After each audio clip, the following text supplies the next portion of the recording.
나아가길 진정으로 소망하는지를, 또한 진심으로 주님만을 위한 삶을 사는지를 우리들 아버지 다시 한번 생각해 보십시다.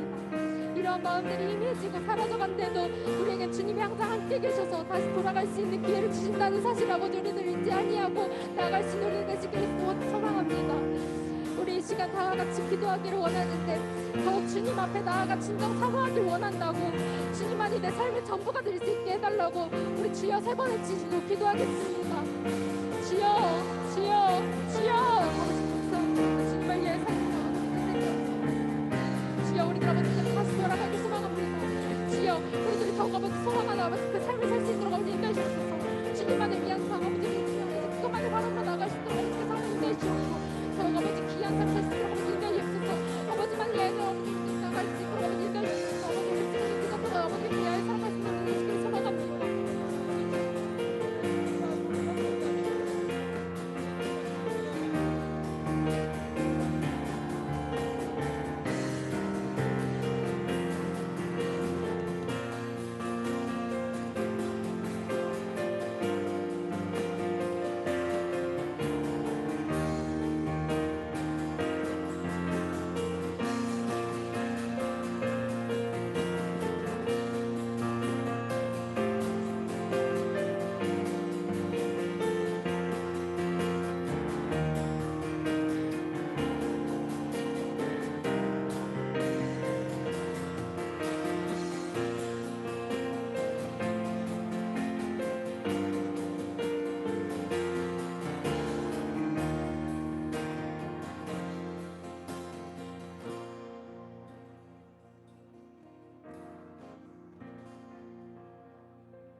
할렐루야. 네.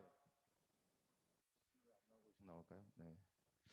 너무 반갑습니다, 우리 친구들. 오늘 드디어 우리 중고등부 여름 수련회 첫째 날을 맞이했습니다. 이제 비록 비대면으로 진행해서 좀 아쉬움은 있지만 그래도 우리 친구들 이렇게 예배 자리에 많이 나와 주셔서 너무 감사드리고, 오늘 이렇게 모인 우리의 수련회 예배 가운데 하나님께서 크신 은혜를 더하여 주실 줄로 믿습니다. 이제 말씀 듣는 시간인데요. 제가 말씀 전하는 게 아니고요. 여러분 기대하십시오. 아주 어렵게 모셨습니다. 오늘부터 시작해서 2주 동안 여러분들에게 은혜의 말씀을 전해주실 특별 강사님을 소개해드리겠습니다. 이분으로 말씀드릴 것 같으면 순복음 의정부교회 청년국을 담당하시는 목사님이시자 우리 다음 세대국을 담당하고 계시는 우리 조성재 목사님을 우리 박수로 맞이하겠습니다.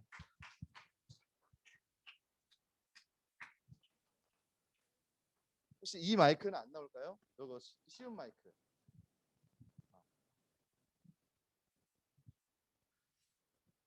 네, 반갑습니다. 제가 기도하고 우리 함께 말씀을 나누겠습니다. 기도하겠습니다. 참 좋으신 하나님 아버지 감사합니다. 오늘 우리에게 귀한 날을 허락하여 주시고 우리 사랑하는 순복음 의정부교회 중등부 고등부 연합 수련회를 개최하게 하심을 감사합니다. 하나님 주님께서 뜻이 있으시고 주님께서 계획이 있으셔서 이 수련회를 개최를 허락하신 것을 믿습니다. 비록 비대면으로 진행되는 수련회지만 우리 학생들이 있는 곳에서 한 마음과 한 뜻으로 예배하고 주님 앞에 기도할 때 하나님 그의 삶에 놀라운 은혜가 임하게 하시고 하나님의 넘치는 축복이 임할 수 있는 정말 성령의 역사가 일어나는 귀한 수련회가 되게 하여 주시옵소서. 이 시간 말씀을 듣는 시간입니다. 우리가 집중하게 하시고 예배를 방해하는 모든 악한 권세들 예수의 이름으로 묶임받고 떠나가게 하여 주옵소서. 온전히 성령께서 주관하시는 주장하시는 귀한 시간 되게 하여 주옵소서. 감사드리며 예수님 이름으로 기도합니다. 아멘. 감사합니다. 네, 저는 오늘 우리 함께 다니엘서 1장 8절과 9절 말씀으로 함께 하나님 말씀을 나누고자 합니다. 우리 다니엘서 1장 8절과 9절 말씀, 우리 이번 수련의 주제 말씀으로 제가 알고 있는데 우리 다니엘서 1장 8절과 9절 말씀을 우리 함께 봉독하도록 하겠습니다. 다니엘은 뜻을 정하여 왕의 음식과 그가 마시는 포도주로 자기를 더럽히지 아니하리라 하고 자기를 더럽히지 아니하도록 환관장에게 구하니 하나님이 다니엘로 하여금 환관장에게 은혜와 긍휼을 얻게 하신지라. 아멘. 아멘. 여러분 만나 뵙게 돼서 너무나 반갑고 기쁩니다. 잠시 제 소개를 하겠습니다. 혹시 저 처음 보시는 우리 중등부, 고등부 친구들이 있을까요? 아마 있을 수 있어요. 있을 수 있습니다. 저는 청년부 언니 오빠들, 누나, 형들을 담당하고 있는 조성재 목사입니다. 아마 수련회 홍보 영상에서도 출연했는데 보신 분들 있을 거예요. 김명진 전사님에게 서리 뭉치를 던지는 나쁜 목사가 접니다. 수련회 홍보 영상에 나왔어요. 네, 감사합니다. 나쁜 목사로 만들어 주셔서. 몇몇 중등부, 고등부 친구들은 아마 저를 알 테지만 오늘 처음 보는 친구들은 앞으로 저를 만나면 반갑게 인사해 주시고 함께 인사하고 친하게 지냈으면 좋겠습니다. 저 영상처럼 그렇게 나쁜 사람 아닙니다. 좋은 사람입니다. 여러분 친근하게 다가오시죠. 아무튼 오늘부터 이렇게 다음 주일까지 중고등부 여름 수련회를 진행하게 됨을 너무나 축하드리고 또 이 자리에 불러주셔서 감사하고 영광입니다. 비록 온택트 비대면 수련회지만 우리 온택트를 넘어서 컨택트 이상의 이 수련회 주제 말씀처럼 엔택트가 이루어지는 수련회가 되기를 간절히 기도합니다. 우리가 함께 만나서 예배드리면 너무 좋겠고 너무나 기쁠 테지만 다들 아시다시피 거리두기 4단계가 진행되고 있어서 온라인으로 예배를 진행합니다. 여러분들 아쉽지만 조금 더 집중해 주시고 잘 참여하면 대면보다 더 유익하고 즐거운 시간이 될 수 있습니다. 집중해 주시길 바랍니다. 여러분 수련회 하면 무엇을 먼저 생각하십니까?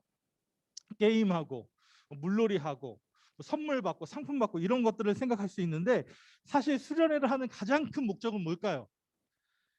말씀을 공부하는 겁니다. 말씀을 집중해서 공부하고 기도를 집중해서 하는 시간이 수련회입니다. 그러니까 수련회에서 가장 중요한 시간은 사실상 게임 시간이 아니라 레크레이션 시간이 아니라 선물 받는 시간이 아니라 어느 시간? 말씀을 듣는 시간입니다. 여러분 이 시간이 정말 중요한 시간임을 기억하시고 집중해 주셨으면 좋겠어요. 아마 여러분들이 예배를 드리면서 말씀을 드리면 집중하지 못하게 방해하는 일들이 생길 겁니다. 오늘 우리가 예배를 드릴 때 앞에 많은 문제들이 있었잖아요. 사탄이 방해합니다. 왜? 하나님의 은혜가 임하기 때문에 하나님의 은혜가 더 크게 임할 줄로 믿습니다. 여러분들이 집중할 때 정말 하나님의 놀라운 은혜가 임하게 될 것입니다. 저는 오늘 다니엘서 1장 8절과 9절 말씀 이번 수련의 주제 말씀을 가지고 은혜가 뭘까라는 제목으로 함께 말씀을 전하려고 합니다. 우리 제목을 한번 따라 보실까요? 은혜가 뭘까? 은혜가 뭘까? 여러분 저는요 모태신앙입니다. 모태신앙 여러분 아세요? 태어날 때부터 교회를 다녔다는 얘기입니다.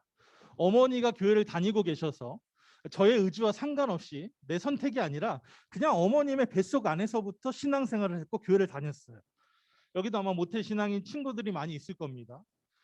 중간에 뭐 친구의 전도를 통해서 교회 나온 게 아니라 어릴 때부터 그냥 부모님이 교회를 다니니까 그냥 자연스럽게 따라서 모태신앙을 가진 친구들이 있을 거예요.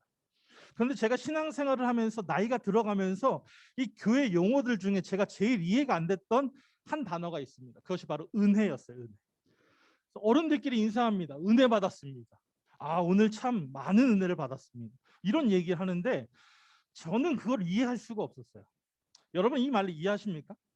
은혜 받았습니다. 여러분 이런 얘기 이해하세요? 일반적으로 은혜라고 하면 이 부모님 은혜, 뭐 스승의 은혜 이런 건 대충 제가 이해를 했습니다. 부모님은 낳아주시고 길러주시니까 감사하고 선생님들은 지식을 알려주시니까 감사해요. 뭐 이건 이해가 되는데 하나님의 은혜? 이건 잘 모르겠더라고요. 무엇이 하나님의 은혜인지 잘 모르겠어요. 여러분들은 이 하나님의 은혜를 다 아십니까? 아마 수준 높으시니까 다 알 거라고 생각해요. 제가 이 하나님의 은혜를 어렴풋이 이해했던 깨달음을 얻었던 찬양이 있습니다. 이 하나님의 은혜에 대해서 어렴풋하게 깨달음을 얻은 찬양을 통해서 얻었는데 어떤 찬양이냐면 은혜로다라고 하는 찬양입니다. 하나님의 은혜에 대해서 잘 표현하는 찬양이 많이 있지만 저는 특별히 이 은혜로다라는 이 찬양을 통해서 하나님의 은혜를 대해서 조금 깨닫게 되었어요. 그 찬양의 가사는 이렇게 시작합니다. 시작됐네 우리 주님의 능력이 나의 삶을 다스리고 새롭게 하네. 자유하네 죄와 사망으로부터 나의 삶은 변하고 난 충만하네. 이런 가사가 있습니다. 여러분 주님의 은혜가 임하면 새로운 삶이 시작되는 것입니다. 하나님의 은혜는 나의 삶을 다스리시고 나의 삶을 새롭게 변화시키는 일이 일어난다는 것입니다. 그게 하나님의 은혜예요. 나의 삶을 다스리시고 나의 삶을 변화시키시고 내 삶에 자유를 주시고 내 삶에 충만하게 되는 것, 그것이 하나님의 은혜라는 것입니다.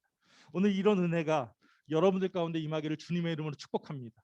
이 수련회를 통해서 여러분들 가운데 우리 사랑하는 중등부 고등부 친구들에게 이런 하나님의 은혜가 임하시기를 예수님의 이름으로 축복합니다. 저는 오늘 다니엘과 이 세 친구들의 말씀을 통해서, 이 이야기를 통해서 이런 하나님의 은혜를 함께 나누기를 원합니다. 다니엘과 세 친구들은요, 사실 하나님의 은혜를 경험했고 그 하나님의 은혜를 알고 있었던 사람입니다.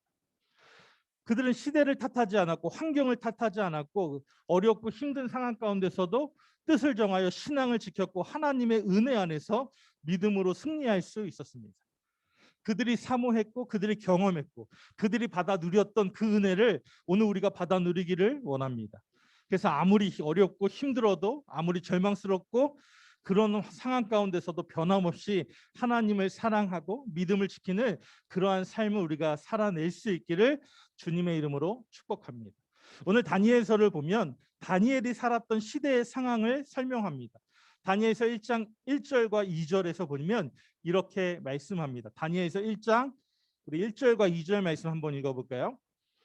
유다 왕 여호야김이 다스린 지 3년이 되는 해에 바벨론 왕 느부갓네살이 예루살렘에 이르러 성을 에워쌌더니 주께서 유다 왕 여호야김과 하나님의 전 그릇 얼마를 그의 손에 넘기시매 그가 그것을 가지고 신할 땅 자기 신들의 신전에 가져다가 그 신들의 보물창고에 두었더라. 여러분, 다니엘이 살던 그 시대의 상황은 바벨론 왕 느부갓네살 왕이 예루살렘, 이 다니엘의 나라 이스라엘을 포위했습니다. 그런데 중요한 것이 오늘 본문에 보면 주께서라고 표현해요. 주께서. 이스라엘 백성들이 이 바벨론 왕에게 포용이 돼서 나라가 멸망했습니다. 멸망했는데 그것이 왜 멸망했냐면 주님께서 허락하셨다. 하나님께서 그것을 허락하셨다라는 거예요. 여러분, 사람의 눈으로 볼 때는요, 바벨론이 강해서 이긴 것 같고 이스라엘이 약해서 망한 것 같은데 그것이 아니라는 거예요. 그 모든 것이 하나님이 허락하셨기 때문에 일어났다는 것입니다. 여러분, 주님의 허락 없이, 하나님의 허락 없이 어떤 일도 일어날 수 없다는 것을 오늘 다니엘서는 우리에게 보여줍니다. 다니엘 1장은요, 이런 부분들을 우리에게 많이 강조하고 있어요. 9절하고 11절에도 보면 주어가 하나님으로 되어 있습니다. 바벨론 왕 느부갓네살 왕이 주인공인 것처럼 보이지만 모든 것을 진행하시는 분은 하나님이심을 강조하고 있습니다. 바벨론의 느부갓네살 왕이 그저 하나님의 역사를 이루시는 그 현장에 쓰임받는 도구에 지나지 않다라는 거예요. 여러분, 그러므로 우리는 기억해야 됩니다. 명심해야 돼요. 우리는 아무리 힘들고 어려운 상황을 만나도 그 상황을 주관하시는 분은 하나님이시라는 것을 여러분 기억해야 됩니다. 바벨론이 강해서 이긴 것 같고 이스라엘이 약해서 진 것 같아 보이지만 사실은 그것이 아니라 하나님이 주관하시고 계시다는 겁니다. 여러분, 지금 우리가 코로나라고 하는 굉장히 어려움과 힘든 시기를 지나고 있습니다. 여러분, 이것 또한 사실 하나님이 주관하고 계심을 우리는 절대 잊어서는 안 됩니다. 사람이 통제하는 것 같고 사람이 조정하는 것처럼 보일지라도 여러분, 그 사람을 통해서 하나님이 일하시는 것을 우리는 믿음의 눈을 들어 보아야 합니다. 어떤 힘들고 어려운 상황 속에서도 결코 타협할 수 없는 이유는 바로 여기에서 우리가 발견할 수 있는 거예요. 우리가 아무리 어렵고 힘든 시기를 지날지라도 그 상황과 그 모든 사건들을 주관하시는 분은 하나님이시라는 겁니다. 우리가 이해할 수 없고 도무지 받아들일 수 없는 모든 상황도 하나님은 모든 것을 지켜보시며 다스리고 계심을 우리에게 보여주고 있습니다. 이렇게 이스라엘은 바벨론에 의해서 멸망을 하게 되었습니다. 다니엘이 살던 이스라엘 백성들이 이 바벨론의 포로가 되었습니다. 특별히 오늘 3절과 4절을 보니까 이렇게 말씀하는데요. 우리 다니엘서 1장 3절 4절 함께 봉독하겠습니다. 왕이 환관장 아스부나스에게 말하여 이스라엘 자손 중에서 왕족과 귀족 몇 사람 곧 흠이 없고 용모가 아름다우며 모든 지혜를 통찰하며 지식에 통달하여 학문에 익숙하여 왕궁에 설만한 소년을 데려오게 하였고 그들에게 갈대아 사람의 학문과 언어를 가르치게 하였고. 이때 바벨론의 왕이 이 환관장에게 이렇게 말합니다. 이스라엘 자손 중에서 왕족과 귀족 몇 사람 곧 흠이 없고 용모가 아름답고 모든 지혜를 통찰하여 지식에 통달하여 학문에 익숙하여 왕궁에 살 만한 소년들을 데려오라 했어요. 이들에게 갈대아 사람들의 학문, 그 당시 바벨론의 학문과 언어를 가르치게 했습니다. 그리고 또 특별하게 그들에게 좋은 것을 줍니다. 5절에 보니까 그들에게 무엇을 주냐면 왕이 먹는 음식과 그가 마시는 포도주 이런 것들을 다 줄 수 있도록 명령했어요. 여러분 이거 혜택 아닙니까? 그 당시에 포로로 끌려갔잖아요. 그럼 대부분의 사람들은 포로들을 어떻게 생활합니까? 하루 종일 일해야 됩니다. 하루 종일 일해도 자신은 먹을 것이 없어요. 다 주인에게 돌려줘야 되죠. 그런데 지금 왕이 환관장을 통해서 데려가는 사람들은요 특혜를 받았습니다. 공부를 공짜로 가르쳐줘요. 공부를 공짜로 가르쳐줘요. 그리고 남들이 먹을 수 없는 산의 진미를 먹게 됩니다. 여러분 그 당시 왕이 먹는 음식들은 그냥 보통 평민들이 먹을 수 있는 접할 수 있는 음식이었을까요? 아닙니다. 그 당시 왕이 먹는 음식은요 일반 사람들이 감히 구경도 못하는 산의 진미입니다. 일반 사람들은 감히 보지도 못하고 들어본 적도 없고 맛볼 수도 없는 것들, 좋은 음식들을 먹습니다. 그런데 그것을 무료로 그냥 주어진다는 거예요. 여러분 이것은 특별한 목적이 있는 것입니다. 바벨론 왕이 왜 이렇게 했느냐? 그것은요 그들에게 이 포로들에게 좋은 것을 주고 좋은 공부를 시켜서 나중에 그들을 그 나라의 관료로 세우는 거예요. 그러면 그들이 어떻게 될까요? 우리나라도 이런 비슷한 일이 있었죠. 우리나라가 일제시대에 일본에게 의해서 우리나라가 빼앗겨졌을 때 많은 사람들이 일본에 건너가서 일본에서 공부를 했습니다. 그럼 일본에서 공부한 사람들이 한국에 다시 돌아왔을 때 어떻게 될까요? 일본식 사고방식으로 이 나라를 다스리지 않겠습니까? 그것을 노린 거예요. 지금 바벨론 왕이 이스라엘 백성들을 몇 명 데려가서 그들에게 좋은 공부를 시켜주고 좋은 것을 먹이고 선대하는 이유는요. 나중에 그들을 통해서 그 나라를 우호적으로 잘 다스릴 수 있게끔 만들었다는 것입니다. 근데 그 중에 다니엘과 세 친구가 포함되어 있었습니다. 포함되어 있었어요. 아까도 이야기했지만 다른 포로들은 힘겨운 바벨론 포로 생활을 했지만 이 당시에 왕궁으로 끌려간 이 포로들은 남들보다 풍족한 삶을 살게 됩니다. 어쩌면 자신이 살던 이스라엘보다 더 귀족적인 삶을 살고 있었는지도 모르겠어요. 여러분 어쩌면 이스라엘 땅에서 좁은 개구리처럼 그 우물 안의 개구리처럼 살다가 이제 대제국 바벨론에서 거대한 문명을 보며 거대한 학문을 보며 맛있는 산의 진미를 먹으며 정말 세상에서 잘 나가고 높은 자리에 오르고 좋은 대접을 받는 것입니다. 여러분 오늘 우리가 모두 꿈꾸는 인생 아닐까요? 좋은 것 먹고 좋은 것 즐기고 여러분 너무나 모두가 다 바라는 그런 삶 아니겠어요? 그 속에서 많은 사람들이 여러분 어떻게 되느냐 자신의 존재가 자신의 정체성을 잃어버려요. 바벨론에서 주는 맛있는 음식을 먹으면서 나의 본분을 잃어버리고 나의 정체성을 잃어버립니다. 바벨론의 공부를 통해서 이방신들을 섬기게 되고 하나님에 대한 지식들을 다 잊어버리게 되는 거예요. 여러분 오늘 우리들도 마찬가지입니다. 우리들도 세상을 살아가다 보면요.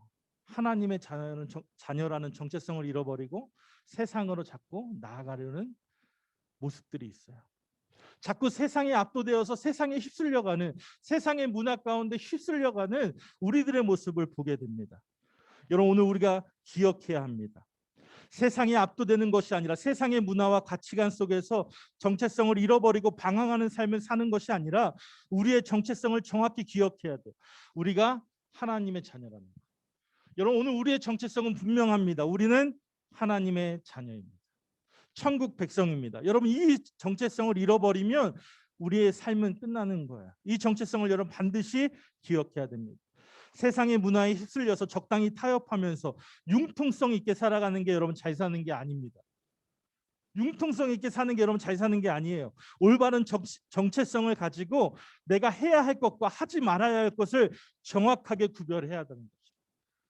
해야 할 것과 하지 말아야 될 것을 명확하게 구별해야 돼요. 오늘 다니엘과 세 친구들은 여러분 그것을 기억하고 알고 있었습니다.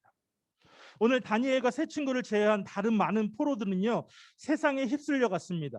바벨론에서 주는 혜택과 그 유익 속에서 하나님의 백성이라는 정체성을 잃어버렸어요. 그런데 다니엘과 세 친구는 그 정체성을 지키기 위해 몸부림쳤다는 것입니다.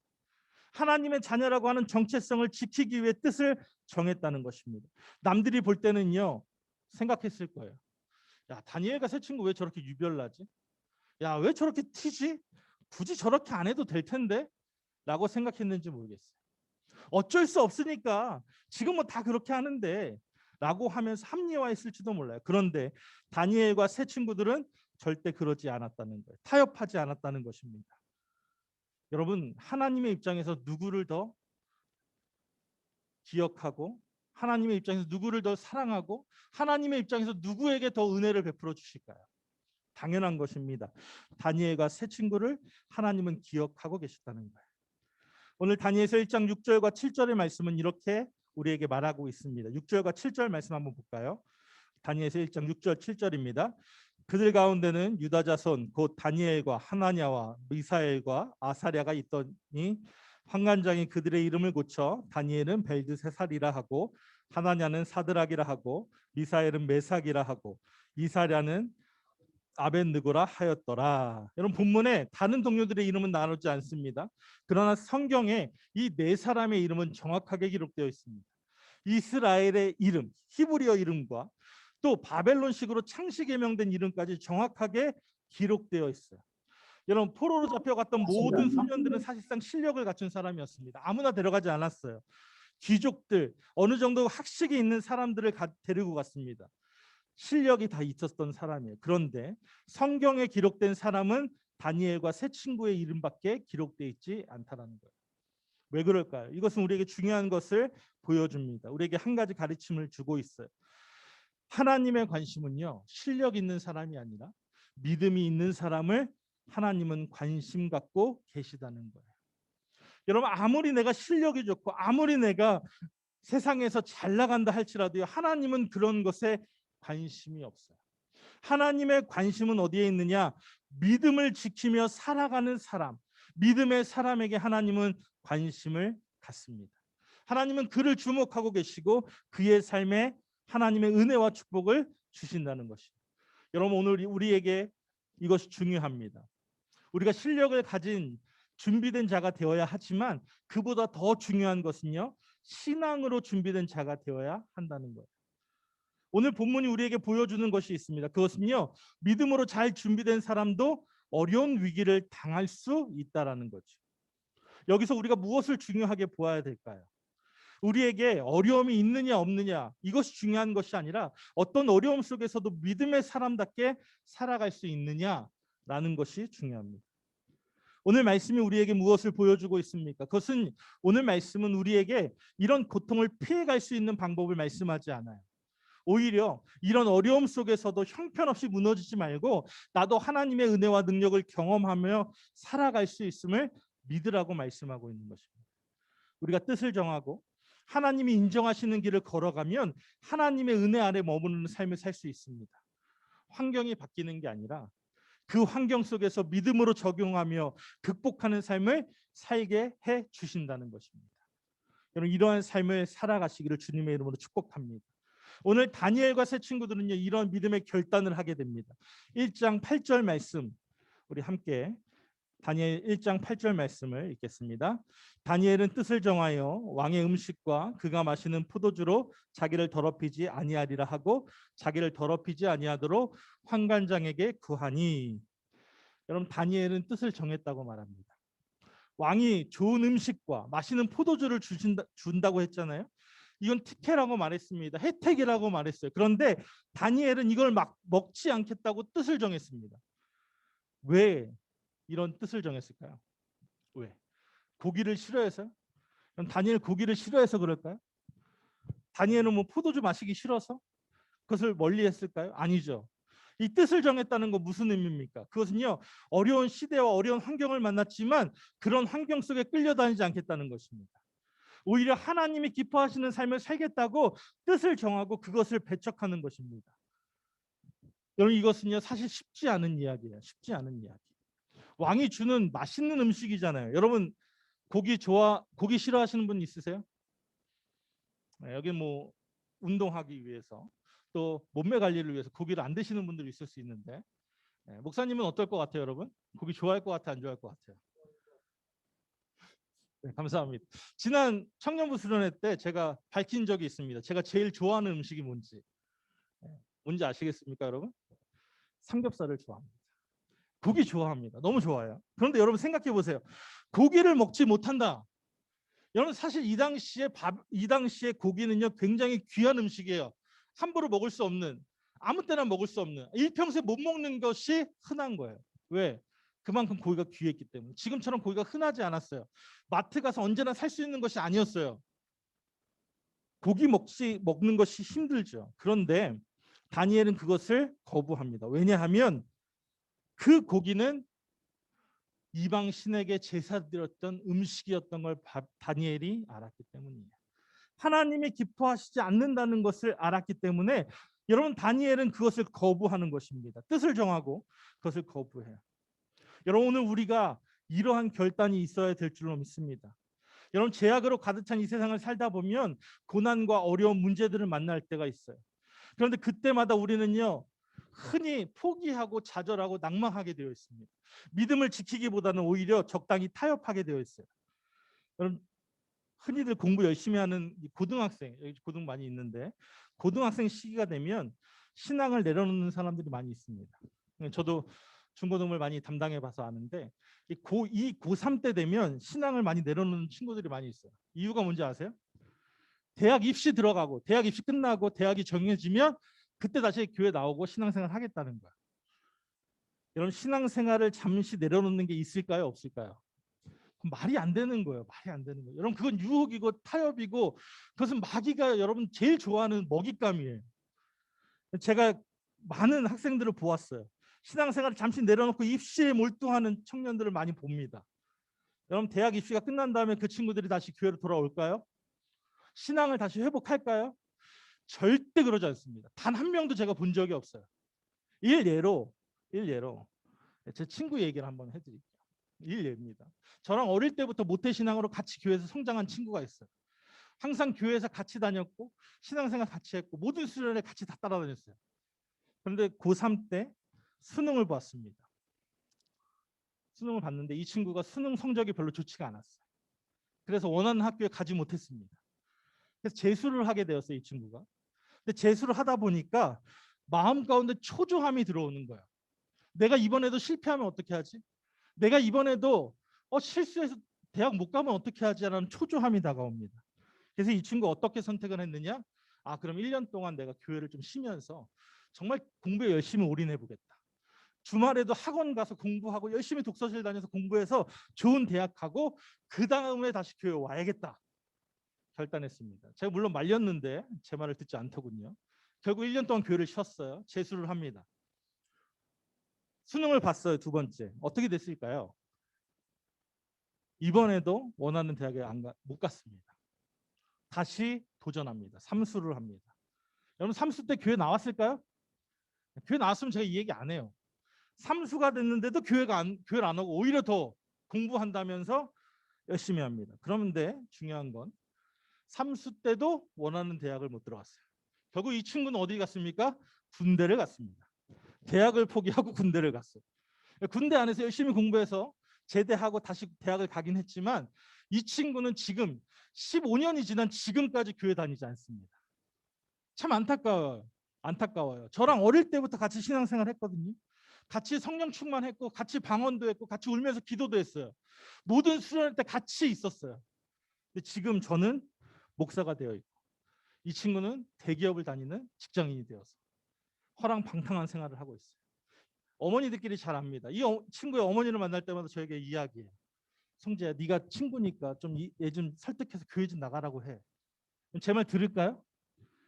안 들어요. 재수할 때 제가 그러지 말라 그랬는데 그 말 안 들었다니까요. 안타까운 이야기죠. 여러분 이것이 비단 제 친구만의 이야기가 아니라는 거예요. 많은 믿음의 학생들이 이렇게 타협하고 적당히 둘러대고 적당히 자기 합리화하면서 신앙을 포기합니다. 결단하지 못해요. 주일에 교회 가야 되는 것, 또 방학 때 수련회 참석하는 것. 지금은 비대면이라서 여러분 수련회 참여하는 게 참 좋죠. 집에서 유튜브나 이 줌으로 들어오면 되니까. 그런데 목사님이 교회다 이제 학생 때만 하더라도 사실 수련회 가는 것이 참 힘들었어요. 어떻게 힘들었는지 아세요? 자꾸 간증을 하게 돼서 죄송한데 목사님 고3 때 수련회가 있었습니다. 여름 수련회. 목사님은 어릴 때부터 꿈이 목사님이었기 때문에 수련회를 단 한 번도 빠져본 적이 없어요. 물론 중간에 방황하면서 힘든 시절도 있었지만 그럼에도 수련회는 꼭 갔어요. 여러분 수련회 꼭 참여하셔야 돼요. 정말 중요한 거거든요. 고3 때 이제 수련회가 됐습니다. 여름 수련회 딱 이때였던 것 같아요. 수련회 가야 되니까 가려고 하는데 그때만 하더라도 고3들은 방학 때 뭘 하죠? 보충 수업을 합니다. 고3은 방학이 없죠. 방학 때 뭐 아침부터 등교해서 저녁까지 수업을 해야 되고 공부를 해야 되고 막 학교에서 그렇게 잡아놨어요. 수련회를 가야 되는데 보충 수업 때문에 갈 수가 없는 거예요. 담임 선생님을 찾아갔습니다. 담임 선생님은 교회를 다녔거든요. 다니시는 집사님이셨어요. 그리고 목사님의 꿈은 뭡니까? 목사였어요. 그럼 수련회 가야 돼요? 안 가야 돼요? 가야 돼요. 공부하는 것보다 목사님에게 중요한 건 수련회였어요. 전 당연히 담임 선생님도 교회를 다니시는 분이니까 학생의 꿈이 목사님이라고 하는데 수련회를 반대하지 않겠지 생각했는데 반대하는 거예요. 절대 못 간다는 거, 절대. 너무 고집이 완강하셨어요. 그래서 안 되겠다. 그래서 SOS를 쳤습니다. 아버지를 모셔왔어요. 아버지 담임 선생님 좀 만나서 나 수련회 좀 가게 해달라고. 아버님이 찾아왔습니다. 담임 선생님 만났어요. 담임 선생님 찬성했을까요? 반대했습니다. 안 된다는 거예요. 다른 친구들이 다 있기 때문에 빠지면 안 된다는 거예요. 어떻게 해야 될까요, 여러분? 여러분 같으면 어떻게 하겠어요? 결과는 뻔하죠. 뻔합니다. 그냥 가야 돼요. 수련회 가야 돼요. 그때 선생님이 목사님에게 이야기했습니다. 너 수련회 가면 진짜 혼난다. 그때는 여러분 사랑의 체벌이 있었습니다. 지금은 선생님들 체벌 안 하시죠? 그때만 하더라도 체벌이 있었어요. 목사님은 체벌을 맞을 각오를 하고 수련회를 갑니다. 3박 4일 동안 열심히 수련회에 참여하고 왔어요. 금요일 날 이제 학교를 가야 되는데 수련회 끝나고 와서 가야 되는데 너무 겁나는 거예요. 너무 무서운 거예요. 수련회 갔다 왔으니까 4일 동안 무단 결석했으니까 선생님이 너무 화가 나셨겠지. 나 이제 진짜 속된 말로 나 이제 죽었겠다. 나 이제 얼마나 맞을까 막 무서웠어요. 학교를 갔어요. 선생님을 만났습니다. 어떤 일이 일어났을까요? 맞았을까요? 안 맞았을까요? 혼났을까요? 안 혼났을까요? 희한하게 혼나지 않더라고요. 목사님을 그 선생님 만났는데 그냥 웃으면서 잘 갔다 왔냐? 하고 그냥 지나가시는 거예요. 혼내지도 않고 때리지도 않고 뭐라 하지도 않고 그냥 넘어가는 거예요. 그때 목사님이 깨달았습니다. 그래, 하나님이 지켜주시는구나. 여러분 이것이 목사님에게만 일어나는 일들이 아니라 우리 모두에게 일어날 수 있는 일이에요. 때로는 내가 어려움을 만났을 때 믿음으로 행동하면 하나님이 우리의 삶을 다스려 주시고 우리의 삶을 붙잡아 주십니다. 때로는 믿음의 행동을 보여도 항상 내가 원하는 답을 얻지 못할 수도 있습니다. 더 나쁜 상황으로 몰아갈 수도 있어요. 내가 믿음을 다 지켰다고 주일 성수 다 했다고 하는데 원하는 대학에 떨어질 수 있고요. 원하는 직장에 가지 못하는 경우도 있어요. 그러나 여러분 우리가 낙담하지 않을 수 있는 이유, 하나님께서 그럼에도 불구하고 그 사건을 통해서 우리에게 한 가지 메시지를 주시고 계신다는 것입니다. 빌립보서 4장 16절을 보면 이렇게 말씀하고 있어요. 빌립보서 4장 16절 말씀 한번 읽어보겠습니다. 아무것도 염려하지 말고 다만 모든 일에 기도와 간구로 너희 구할 것을 감사함으로 하나님께 아뢰라. 그리하면 모든 지각에 뛰어나신 하나님의 평강이 그리스도 예수 안에서 너희 마음과 생각을 지키시리라. 여러분 아무것도 염려하지 말고 다만 모든 일에 기도와 간구로 너희 구할 것을 감사함으로 하나님께 아뢰라고 말합니다. 때로는 내가 원하는 대로 되지 않는다고 해도 때로는 내 생각과 어긋난다 할지라도 여러분 하나님의 평강이 우리의 마음과 생각을 지키실 것입니다. 여러분 오늘 우리는 이러한 결단이 있어야 될 줄로 믿습니다. 다니엘과 세 친구처럼 내가 믿음을 지키며 살아가겠다. 내가 믿음으로 하나님을 신뢰하며 하나님을 의지하며 살아가겠다. 라고 하는 결단이 있어요. 다니엘은 결단했습니다. 왕이 주는 음식과 포도주를 마시지 않겠다. 그 우상에게 바쳐졌던 음식을 먹지 않겠다라고 결단했어요. 당연히 고통과 핍박이 올 것입니다. 당연히 왕에게 반대했으니까 어려움이 찾아올 것입니다. 그런데 희한하게 하나님은 그에게 은혜와 긍휼을 얻게 하셨다고 말합니다. 다니엘서 1장 9절 말씀 함께 봉독합니다. 하나님이 다니엘로 하여금 환관장에게 은혜와 긍휼을 얻게 하신지라. 여러분, 다니엘은 거룩한 결단을 했습니다. 뜻을 정했어요. 세상의 풍조나 유혹을 따라서 부당한 방법으로 출세를 바라보는 삶을 과감히 거절하고 고난의 길을 겪더라도 거룩한 신앙의 사람이 되는 것을 선택합니다. 그런 결단으로 나아갔을 때 하나님은 다니엘에게 은혜와 긍휼을 얻게 하셨습니다. 여러분, 오늘 우리에게 필요한 은혜가 바로 이런 은혜입니다. 지금 우리가 기도하는 기도 제목이 응답되는 것도 아니고 지금 당면한 문제들이 해결되는 것도 아니고 목숨을 걸고 믿음으로 살기로 결단할 때 하나님이 주시는 은혜라는 것입니다. 여러분, 다니엘이 이런 결단을 내렸어요. 이런 결단을 내리고 나아갈 때 일이 순조롭게 진행되지는 못했던 것 같습니다. 환관장이 그들의 요구를 받아주지 않았어요. 다니엘의 요구를 받아주지 않습니다. 우리 다니엘서 1장 10절 말씀을 함께 봉독하겠습니다. 1장 10절입니다. 환관장이 다니엘에게 이르되 내가 내 주 왕을 두려워하노라. 그가 너희 먹을 것과 너희 마실 것을 지정하셨거늘 너희의 얼굴이 초췌하여 같은 또래의 소년들만 못한 것을 그가 보게 할 것이냐 무엇이냐. 그렇게 되면 너희 때문에 내 머리가 왕 앞에서 위태롭게 되리라 하니라. 다니엘이 이 결단을 내렸지만 순조롭게 진행되지 않았습니다. 환관장이 거절하는 거죠. 왜 환관장이 거절했을까요? 그것 때문에 자기가 위태롭게 될까. 왕의 명령을 지키지 않아서 결국 너희 때문에 내가 위기를 당하면 어떻게 될 것이냐 하면서 거절합니다. 그런데 중요한 단어를 하나 우리가 볼 수가 있어요. 여기서 환관장이 다니엘에게 말할 때 뭐라고 말하냐면 너희라는 단어를 씁니다. 다니엘에게 너라는 단어가 아니라 복수입니다. 너희. 여기서 말하는 너희는 누구일까요? 다니엘과 세 친구를 의미합니다. 여러분, 이게 공동체의 필요성입니다. 공동체의 필요성. 여러분, 혼자 하면 어렵고 힘들어요. 그런데 함께 마음 있는 사람들이 있다면 더욱 용기가 나고 힘을 얻어서 이겨나갈 수가 있는 거예요. 여러분, 교회가 바로 그런 것입니다. 함께 한 마음으로 신앙생활을 하고 서로에게 힘이 되어주고 위로가 되어주고 격려가 되어주면서 함께 하나님의 나라를 세워가는 것입니다. 여러분, 신앙생활은요 홀로 하는 것이 아니에요.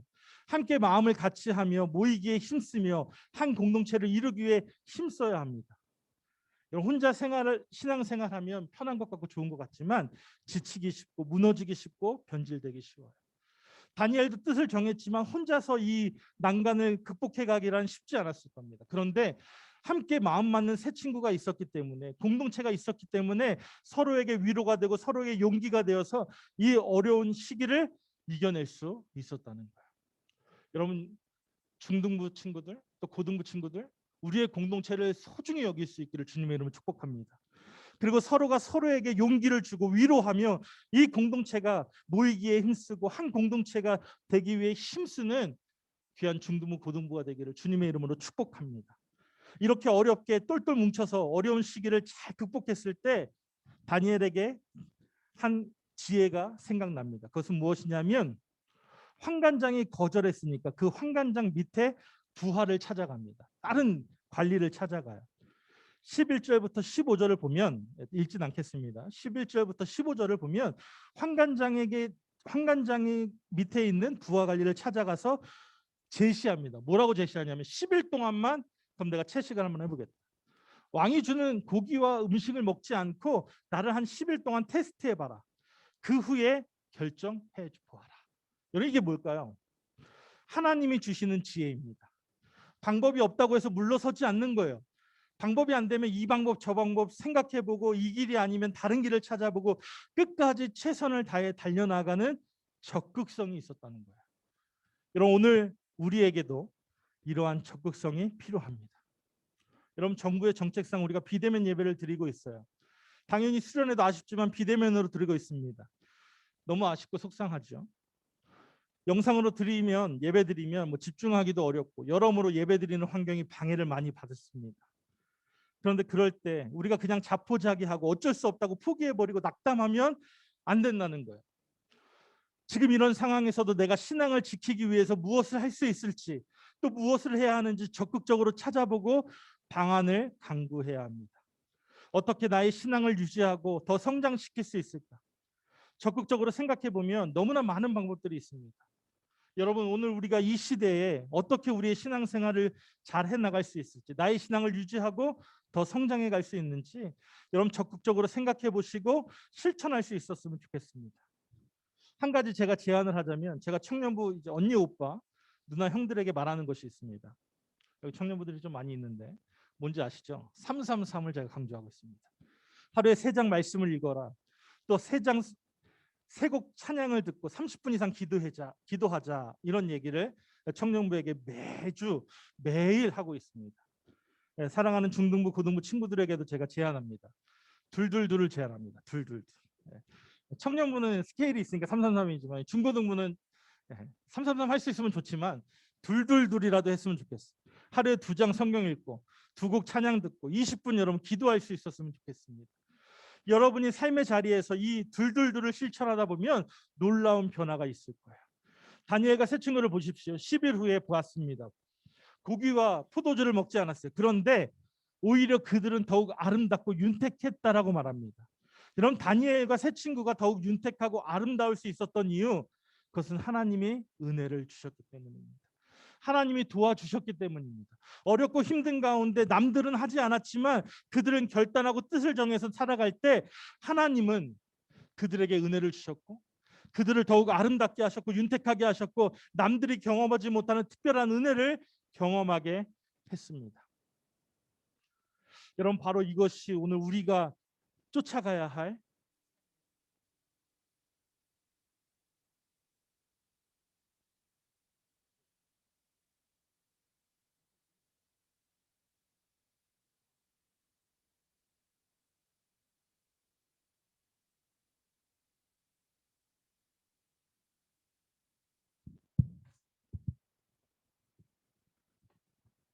네, 갑자기 마이크가 꺼졌네요. 여러분, 오늘 우리가 이렇게 삶의 모습을 살아가야 될 줄로 믿습니다. 우리가 뜻을 정하고 하나님의 뜻을 지키며 하나님의 말씀을 실천하기 위해 몸부림친다면 하나님은 우리의 삶을 도와주시고 하나님은 우리의 삶을 인도해 주시고 남들이 경험하지 못하는 특별한 은혜와 축복을 우리에게 허락해 주실 것입니다.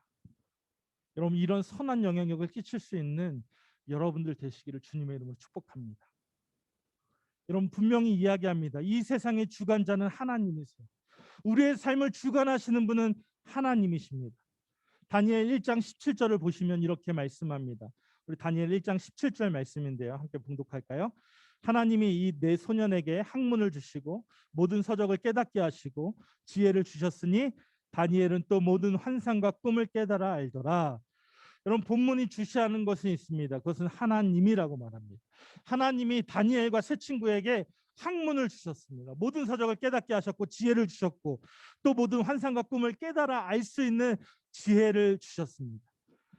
여러분, 하나님은요, 다니엘이 뜻을 정하고 하나님의 말씀을 지켜 행하는 그 믿음의 삶을 기뻐하셨고 그것을 하나님은 축복하셨고 다니엘과 세 친구에게 그 믿음의 결단에 걸맞는 은혜와 축복을 주셨습니다.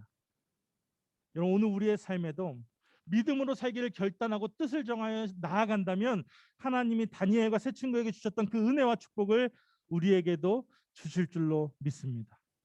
여러분, 내가 하는 것 같지만 내가 하는 것이 아니라 하나님이 주시는 것입니다. 여러분, 말씀을 정리하겠습니다. 여러분, 오늘 우리가 살펴본 다니엘이 있습니다. 다니엘 1장의 말씀을 통해서 다니엘에 대해서 함께 봤습니다. 다니엘의 나이가 몇 살일까요, 여러분? 오늘 이렇게 뜻을 정하고 왕의 음식을 먹지 않겠다고 결단했던 이 다니엘 몇 살이었을까요? 정확한 나이는 성경에 나오지 않아서 알 수 없지만 10대라는 사실은 분명합니다. 대략 그 나이를 추정해 보면 13살에서 많게는 17살까지로 추측합니다. 몇 살부터 몇 살이라고요? 적게는 13살부터 많게는 17살까지를 추측합니다. 딱 여러분들 나이입니다. 지금 예배드리고 있는 중등부, 고등부 여러분의 나이예요. 다니엘은 여러분들의 나이에 지금 이런 믿음의 결단을 하면서 용기 있는 신앙의 모습을 지켜갑니다. 뜻을 정했어요. 여러분, 생각해 보십시오. 다니엘과 여러분들 한번 비교해 보십시오. 여러분, 다니엘이 아무리 똑똑하고 배운 것이 많다고 생각해도 아마 지금 여러분들이 배우는 것보다 다니엘이 배운 게 덜할걸요. 지금 여러분들이 다니엘보다 훨씬 더 똑똑하다고 저는 생각합니다. 여러분들이 다니엘보다 더 많이 배웠어요. 그리고 그 당시에 성경책은요, 당시에 모세오경밖에 없었습니다. 또 그 모세오경조차도 개개인이 소장하는 것이 아니라 랍비들의 입을 통해서 들려주는 것을 기억하는 것이 전부였어요. 그런데 지금 보십시오. 지금 여러분들은 성경책 66권을 다 갖고 있잖아요. 언제든 하나님의 말씀을 가까이 할 수 있고 볼 수 있습니다. 누가 더 하나님의 말씀을 많이 접하고 알 수 있을까요? 여러분이에요. 곰곰이 생각해 봅시다. 여러분, 다니엘보다 여러분이 똑똑해요. 다니엘보다 하나님의 말씀을 여러분들이 더 많이 알 겁니다. 그러면 누가 더 믿음으로 살아가야 될까요? 여러분 아니에요? 근데 생각해 보세요. 누가 더 믿음대로 살고 있어요? 다니엘이잖아요. 여러분 어리지 않습니다. 중등부, 고등부 어리지 않아요. 지금이야말로 여러분이 스스로 결정하고 생각하고 뜻을 정할 수 있는 충분한 때입니다. 다니엘은 하나님의 은혜를 아는 사람이었어요. 영적인 세계를 보면서 눈앞에 보이는 현실을 따라 살지 않았습니다. 그래서 고민했고 결단했고 최선을 다해서 믿음을 지키기 위해 달려갔습니다. 여러분, 하나님을 신뢰하며 뜻을 정하고 스스로 타협하지 않으며 하나님에 대한 의리와 신의를 지켰습니다. 다니엘서 9장 23절은 하나님이 다니엘에게 이렇게 말씀합니다. 다니엘서 9장 23절 말씀 한번 읽어보겠습니다. 곧 내가 기도를 시작할 즈음에 명령이 내렸으므로 이젠 내게 알리러 왔느니라. 너는 크게 은총을 입은 자라. 그런즉 너는 이 일을 생각하고 그 환상을 깨달을지니라 말씀합니다. 하나님이 다니엘에게 뭐라고 말씀하시냐면 너는 크게 은총을 입은 자다 말합니다. 여러분, 하나님의 은혜를 입은 다니엘이었기 때문에 다른 사람들은 고민하지 않을 때 다니엘은 고민했습니다. 다른 사람들은 결단하지 않을 때 결단했습니다. 다른 사람들은 적응하며 살아갈 때 믿음으로 도전하고 승리하는 삶을 살 수 있었습니다. 오늘 저는 사랑하는 중등부, 고등부 친구들에게 도전합니다. 오늘 여러분들이 하나님의 은혜를 아는, 하나님의 은혜를 경험하는 친구들이 되시기를 주님의 이름으로 축복합니다. 우리가 경험해야 될 하나님의 은혜는요, 고난을 피해가는 은혜가 아니에요.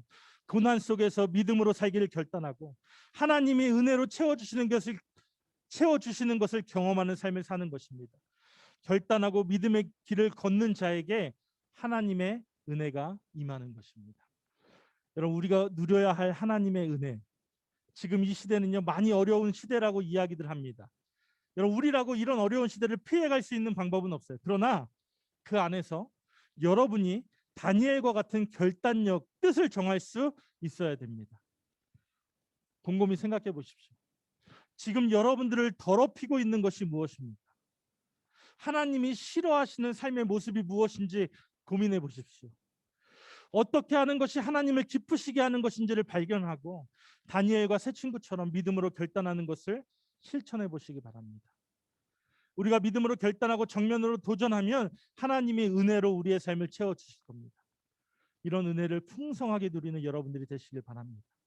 여러분, 비록 온택트 수련회지만 온택트를 넘어서 컨택트 이상의 또 엔택트가 이루어지는 이번 수련회가 되기를 간절히 기도합니다. 여러분들 개개인이 결단하고 뜻을 정해야 합니다. 어떤 것을 해야 하고 어떤 것을 하지 말아야 할지를 생각하고 결단할 수 있었으면 좋겠어요. 여러분, 뜻을 정하십시오. 오늘 이런 하나님의 은혜가 사랑하는 순복음문정목교회 중등부, 고등부 친구들과 또 선생님들 가운데 충만하게 부어지기를 소망합니다. 하나님이 우리에게도 은혜를 주셔서 우리 삶에 하나님의 능력이 나타나고 놀라운 변화가 시작되고 또 풍랑을 이길 수 있는 힘을 얻고 풍랑을 뛰어넘어 살아가는 귀한 삶의 복된 역사가 일어나기를 주님의 이름으로 축복합니다. 우리 이 시간 함께 찬양하고 기도했으면 좋겠는데요. 아까 제가 서두에 말씀드렸던 찬양이 하나 있습니다. 은혜로다라는 찬양인데요. 하나님의 은혜에 대해서 우리가 다시 한번 좀 생각해 보면서 고백했으면 좋겠습니다.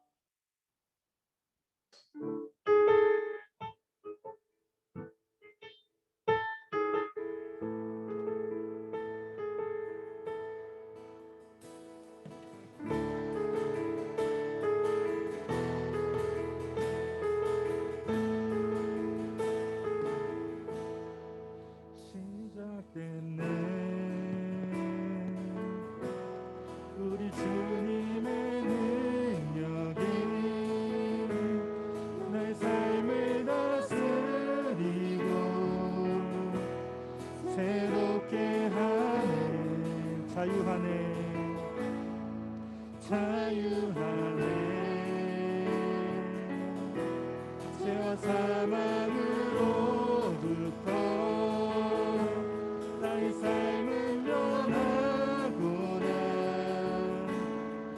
충만한 은혜로다. 은혜로다.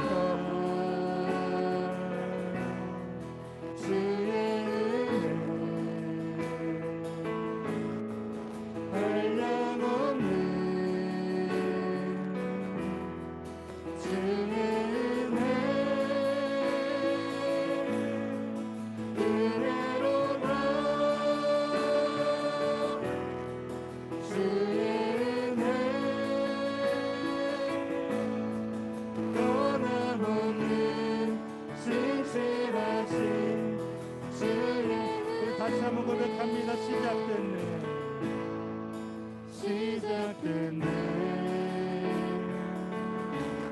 우리 주님의 능력이 나의 삶을 다스리고 새롭게 하네. 자유하네. 자유하네. 죄와 사망으로부터 나의 삶은 변하구나.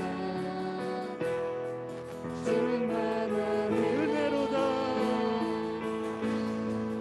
은혜로다. 주의 은혜 한량없는 주의 은혜 은혜로다. 주의 은혜 변함없는 신실하신 주의 은혜로다. 주의 은혜 은혜로다.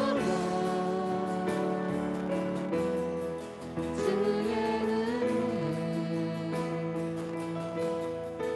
한량없는 주의 은혜 은혜로다. 주의 은혜 변함없는 신실하신 주의 은혜. 우리 이 시간 기도할 텐데요. 다시 한번 말씀드립니다. 하나님의 은혜를 아는 사람들이 되시길 바랍니다.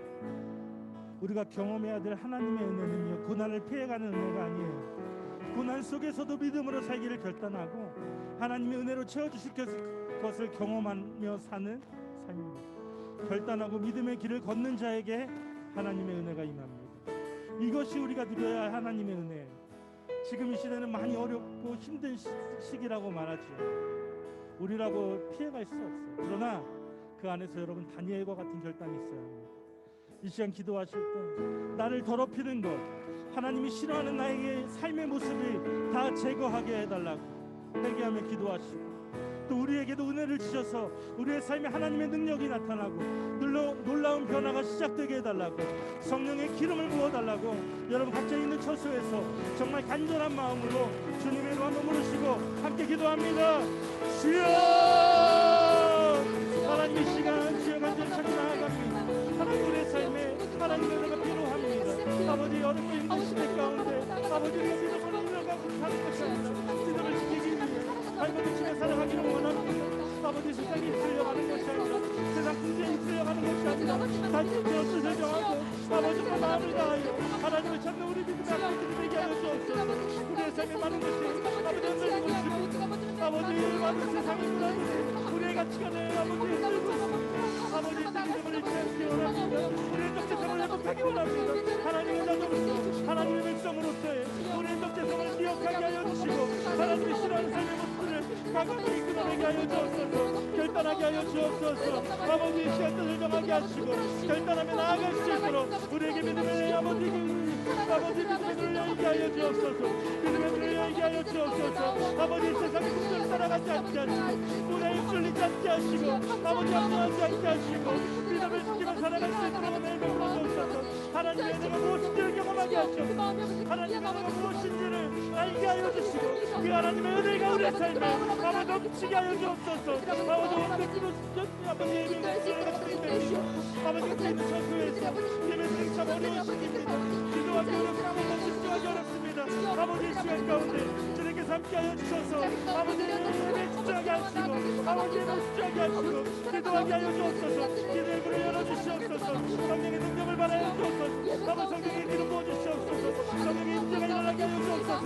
우리의 삶에 놀라운 변화가 임하게 하여 주옵소서. 우리의 삶을 축복하여 주옵소서. 하나님 우리의 삶을 다스려 주옵소서. 아버지 우리의 힘과 능력을 알 수 없음을 고백합니다. 하나님 역사하여 주옵소서. 하나님 역사하여 주옵소서. 하나님 기름 부어주시옵소서. 이번 생을 통하여서 하나님의 놀라운 은혜와 축복이 임하게 될 줄로 믿습니다. 하나님 우리의 삶에 놀라운 하나님의 은혜가 임하게 하여 주옵소서. 충만하게 임하게 하여 주옵소서. 충만하게 임하게 하여 주옵소서. 이스라엘 통하여서 살아계신 하나님 만나게 하시고 아버지 영을 간절히 찾게 하시고 아버지를 스스로 생각하며 결단하며 고민하는 시간이 되게 하여 주옵소서. 아버지 그냥 진행하는 수련회가 되지 않게 하시고 가정으로서의 수련회가 되지 않게 하시고 우리의 삶을 변화시키고 우리의 삶을 새롭게 하는 아버지 그런 결단의 시간이 되게 하여 주옵소서. 아버지의 시간 가운데 주의 성령을 인정하고 하나님을 쳐드립니다. 임하여 주시옵소서. 임하여 주시옵소서. 임하여 주시옵소서. 성령의 능력을 받아여 주옵소서. 우리 가운데 놀라운 하나님의 은혜가 임하게 하여 주시옵소서. 임하게 하여 주시옵소서. 성령 하나님 아버지 앞에 있는 저도 천수천수 하나님의 놀라운 은혜가 임하게 하시옵소서. 하나님의 놀라운 은혜가 임하게 하시옵소서.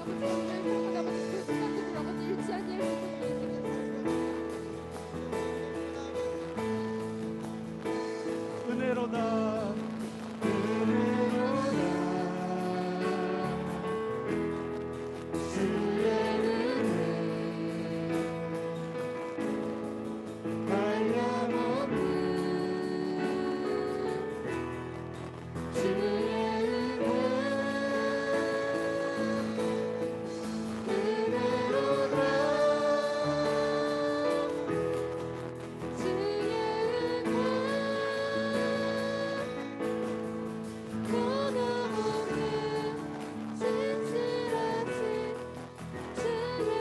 은혜로다 주의 은혜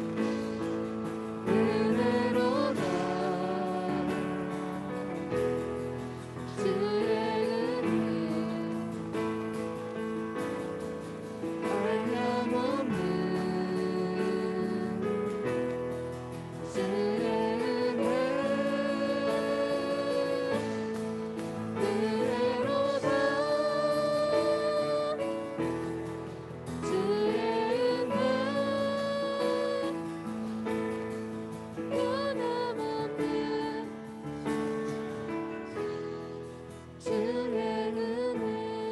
주의 한 번 더 기도하기 원합니다. 한 번 더 기도할 때 좀 회개했으면 좋겠습니다.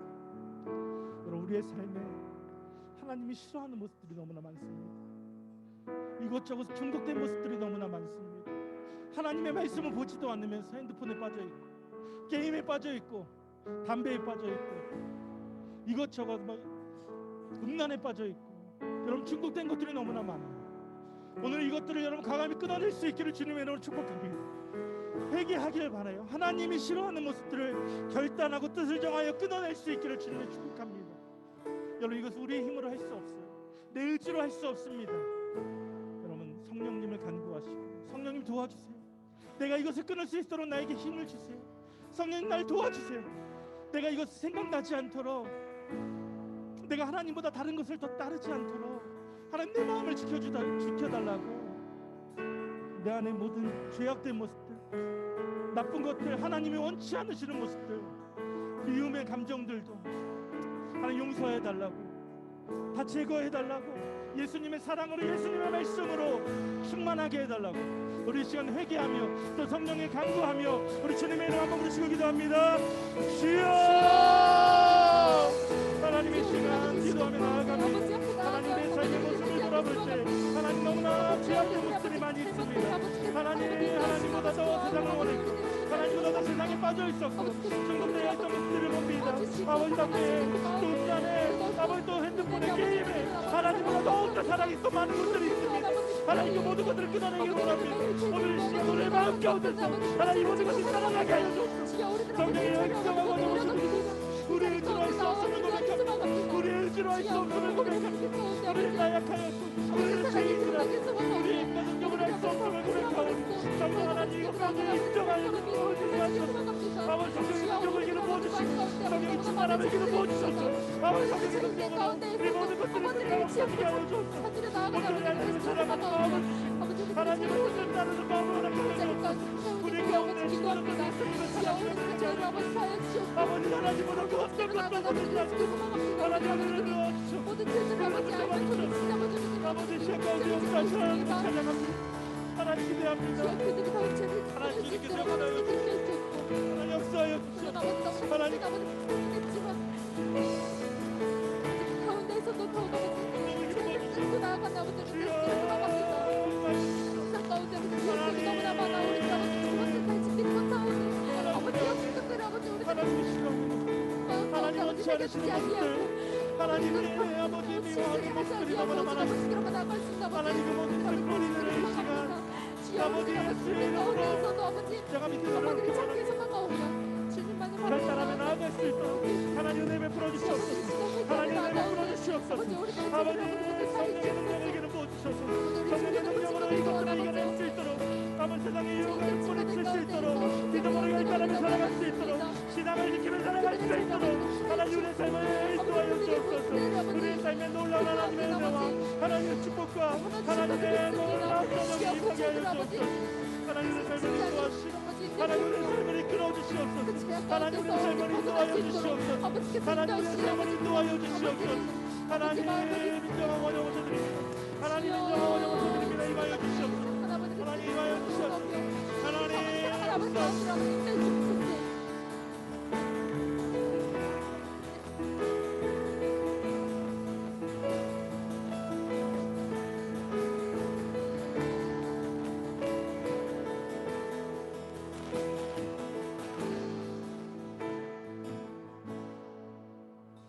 하나님 감사합니다. 하나님 오늘 다니엘의 모습을 보았습니다. 10대의 다니엘은 하나님 뜻을 정하여 세상이 주는 혜택과 그 세상이 주는 달콤함을 하나님을 믿음으로 신앙을 지킴으로 단호히 거절함을 보았습니다. 뜻을 정하여 그 혜택과 그 달콤한 유혹들을 물리쳤습니다. 하나님 오늘 이 수련회에 참여하는 우리 사랑하는 중등부 고등부 친구들에게도 이 다니엘과 같은 믿음이 있기를 원합니다. 세상이 주는 달콤함, 세상이 주는 유혹은 혜택이 아니라 믿음을 지키며 살기로 작정할 수 있도록 은혜를 베풀어 주시옵소서. 우리의 삶에 이미 많은 것들이 들어와 있습니다. 하나님보다 더 많은 것들을 우리의 삶의 중심에 놓고 있습니다. 많은 중독에 빠져 있습니다. 핸드폰에 빠져 있고 게임에 빠져 있고 컴퓨터에 빠져 있고 음란에 빠져 있고 담배에 빠져 있고 이성에 빠져 있고 하나님보다 더 많은 것들을 우리가 따르고 있지 않았는지 이 시간 다 생각해 봅니다. 하나님 이번 수련을 통하여서 다니엘의 모습을 보면서 우리의 모습을 돌아보게 하여 주시고 우리의 삶을 다시 한번 돌이키는 은혜가 임하게 하여 주옵소서. 우리가 같은 나이대를 살았던 다니엘의 그 결단을 보면서 우리도 결단하게 하여 주시고 우리도 믿음으로 걸어갈 수 있도록 은혜를 베풀어 주시옵소서.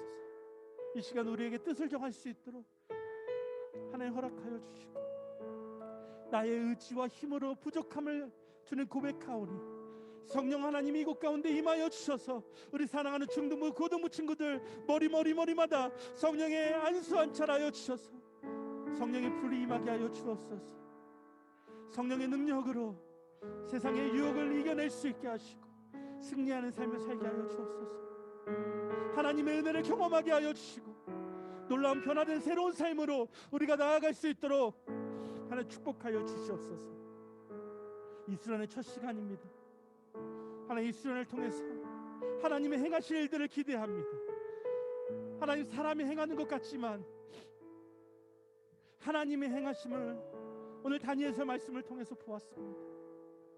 사람은 도구에 지나지 않습니다. 하나님의 행하실 것을 믿음으로 바라보기에 하나님의 손에 맡겨드립니다.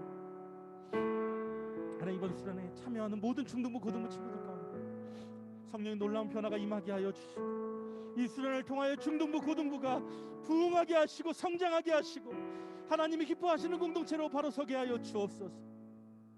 기대하며 나아갑니다. 준비하는 선생님들 축복하여 주시고 이 무더운 여름에 지치지 않도록 함께하여 주시고 참여하는 학생들 온라인으로 참여하지만 집중할 수 있도록 인도하여 주옵소서.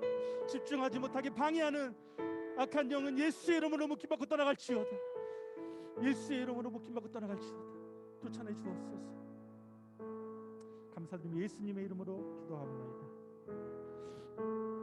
지금은 우리를 죄에서 구원해 주신 예수 그리스도의 무한하신 은혜와 하나님 아버지의 거룩하신 사랑과 날마다 우리를 도우시고 능력 주시는 보혜사 성령님의 내주교통 위로 역사하심이 다니엘과 새 친구처럼 코로나로 힘들고 어려운 상황 가운데서도 믿음으로 살기를 다짐하며 하나님의 기쁨이 되는 삶을 살기로 뜻을 정한 사랑하는 우리 순복음 우정북교회 중등부 고등부 친구들과 선생님들과 그 가정과 학업과 건강 위에 그리고 우리 교회와 나라 위에 영원토록 함께하기를 간절히 축원합나이다. 아멘.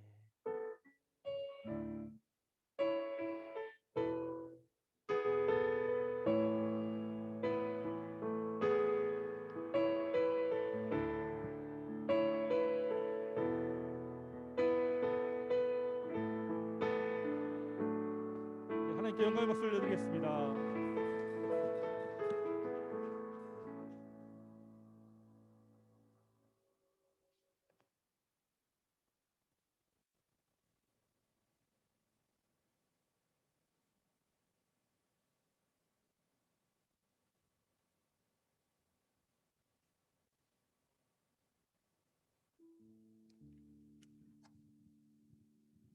네, 광고 시간입니다. 네, 저희 지금 중고등부 연합 수련회를 진행하고 있는데요. 수련회 관련해서 광고 드리겠습니다. 오늘이죠. 네, 11시 10분부터 12시 10분까지 수련회 레크레이션이 줌으로 진행이 됩니다. 그래서 얼마 남지 않았으니까 모두 나가시지 마시고 대기하셨다가 11시 10분부터 참석해 주시면 될 것 같습니다. 그리고 중고등부 선생님도 프로그램 진행을 위해서 다 참석을 해주셔야 돼서요. 줌으로 다 들어와 주시길 바랍니다.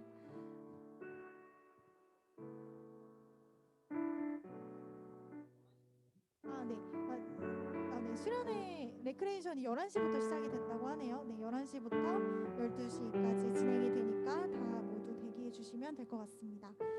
그리고 두 번째로 저희가 7월 30일 금요일 저녁 밤 10시 30분에 라디오가 진행이 돼요. 저희가 담임 선생님을 통해서 여러분들에게 사연을 받았는데 그 사연을 추첨을 통해서 저희가 들려주고 고민도 상담해주는 라디오가 7월 30일 금요일 10시 반에 진행이 됩니다. 사연만 보내주셔도 문상 5,000원이 모두 전원 지급이 되니까 아직 사연 못 보내주신 분들은 담임 선생님한테 개인적으로 보내주시면 됩니다. 그리고 마지막으로 저희가 8월 1일 주일에 마지막 수련회 예배가 있습니다. 다들 모두 참석해 주셔서 은혜 받는 시간이 되시길 바랍니다. 네, 이상입니다.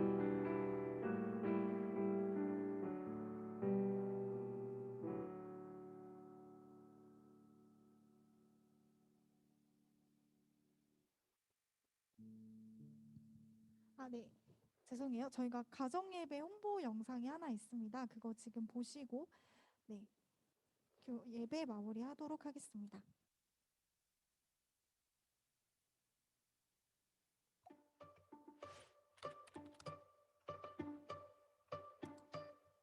안녕하세요.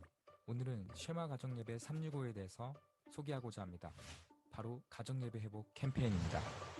신앙의 유산을 전하는 가정예배. 여호수아도 이렇게 말하죠. 나와 내 집은 여호와를 섬길 것이다. 초기 기독교 교부인 요한 크리소스톰도 가정 예배의 중요성을 이야기합니다. 신명기에도 역시 자녀에게 부지런히 하나님의 말씀을 가르치라고 이야기하고 있습니다. 가정 예배란 가족이 모여 하나님을 기억하는 사건의 현장입니다. 가정 예배란 형식이 아닌 감사하는 시간입니다. 가정 예배란 가족 모두를 위한 축복의 시간입니다. 가정 예배란 가족 모임이 아니라 하나님이 말씀하시는 시간입니다.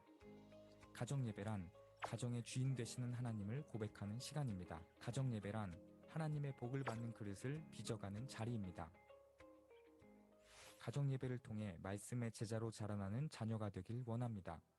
그러나 중독, 음란, 경쟁 등 세상의 제자가 되는 아이들, 더욱 우리에게 주신 하나님의 말씀을 통해 기독교적 세계관과 가치관, 정체성을 가르쳐야 합니다. 그렇다면 가정 예배는 언제 드려야 할까요? 가족이 모두 모일 수 있는 시간, 그 시간을 찾아내야 합니다. 그리고 하나님을 기억하고 나눌 수 있는 공간이 있어야 합니다. 그곳이 샬롬의 식탁입니다. 예배드리는 순서는 다음과 같습니다. 찬양, 말씀 읽기, 묵상 나눔, 오늘의 암송 말씀, 기도하기, 주기도문. 이스라엘아 들으라, 우리 하나님 야훼는 오직 유일한 야훼시니 너는 마음을 다하고 뜻을 다하고 힘을 다하여 내 하나님 야훼를 사랑하라. 오늘 내가 내게 명령하는 이 말씀을 너는 마음에 새기고 내 자녀에게 부지런히 가르치며 집에 앉았을 때에든지 길을 갈 때에든지 누워 있을 때에든지 일어날 때에든지 이 말씀을 강론할 것이며 너는 또 그것을 내 기호를 삼으며 내 미간에 붙여 표로 삼고 또 내 집 문설주와 바깥문에 기록할지니라. 신명기 6장 4절에서 9절 말씀.